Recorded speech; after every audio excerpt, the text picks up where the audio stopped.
પ્રસિદ્ધ એવી ગુજરાતના કચ્છમાં જોવા મળતી એક પેઇન્ટિંગ કે એક હસ્તકલા એટલે કે રોગન પેઇન્ટિંગ 300 વર્ષથી પણ જૂની આ કળા ખત્રી સમાજના લોકો આજે પણ જાળવી રાખી છે અને તેને જ જીઆઈ ટેગ મળ્યું છે.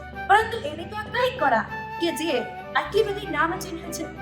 ભાઈ અહીંયા રોગન પેઇન્ટિંગ એટલે કે દિવેલ અને દિવેલને 6 થી 8 કલાક ગરમ કરી માટીના માટલામાં સાચવવામાં આવે છે અને ત્યાર પછી વનસ્પતિજન્ય કલરોમાં આ દિવેલ એટલે કે તૈયાર થયેલા રોગનને ઢાળવામાં આવે અને ત્યાર પછી લોખંડના સળિયા વડે હથેળી ઉપર લઈને કોઈ પણ કાપડ પર ભાત પાડ્યા વગર માત્ર તેમની આવડત વડે તેમની પ્રેક્ટિસ વડે વજવામાં આવતી કળા અને કાપડ પર એક હાથ નીચે હોય અને એક હાથ વડે લોખંડના સળિયાથી થતી આ કળા તો હસ્તકળા એટલે જ આપણી રોગન પેઇન્ટિંગ.